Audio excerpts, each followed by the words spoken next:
অবশেষে ভয় সত্যি হলো। ইরানের রাজধানী তেহরানে হামলা চালিয়েছে দখলদার ইসরায়েল। তেহরান ও এর আশপাশের এলাকায় অবস্থিত ইরানের পারমাণবিক এবং সামরিক স্থাপনাগুলোর উপর আকাশপথে একাধিক হামলা চালায় ইসরায়েলি বাহিনী।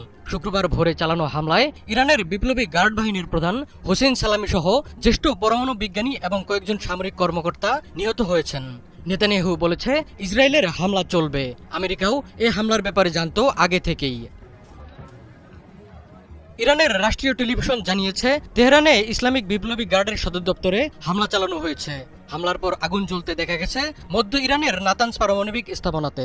ইসরায়েলের পক্ষ থেকে ইরানে আগাম প্রতিরোধমূলক হামলা চালানো হয়েছে।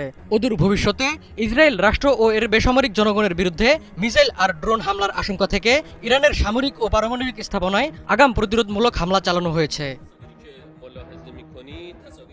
ইসরায়েলের প্রধানমন্ত্রী বেনিয়ামিন নেতানিয়াহু এক বিবৃতিতে বলেন, এই অভিযানের লক্ষ্য ছিল ইরানের পারমাণবিক কর্মসূচি, ব্যালিস্টিক মিসাইল ও সামরিক সক্ষমতা। নেতানিয়াহু বলেন, যতক্ষণ প্রয়োজন ততক্ষণ এই অভিযান অব্যাহত থাকবে। এদিকে হামলার পর তেহরানের ইমাম খোমেনি আন্তর্জাতিক বিমানবন্দরে উড়োজাহাজ ওঠানামা স্থগিত করেছে সংশ্লিষ্ট কর্তৃপক্ষ। আল জাজিরা জানায়, তেহরানের উত্তর পূর্বাঞ্চলে বিস্ফোরণের শব্দ শোনা গেছে। ইরানের সংবাদ মাধ্যমগুলো বলছে, তেহরান জুড়ে 6 থেকে 9টি বিস্ফোরণের শব্দ শোনা গেছে। হামলা হয়েছে আবাসিক ভবনেও। হামলার প্রতিক্রিয়ায় ইসরায়েল নিজের ভূখণ্ডেও সতর্কতামূলক ব্যবস্থা নিয়েছে।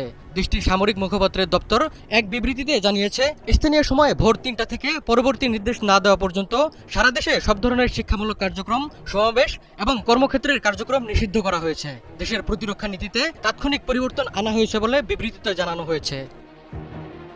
যুক্তরাষ্ট্রের পররাষ্ট্রমন্ত্রী মার্কো রুবিও বলেছেন, ইরানে ইসরায়েলি বাহিনীর অভিযানের সঙ্গে যুক্তরাষ্ট্র সম্পৃক্ত নয়। ওয়াশিংটনের সর্বোচ্চ অগ্রাধিকার হল ওই অঞ্চলে মার্কিন বাহিনীর সুরক্ষা নিশ্চিত করা।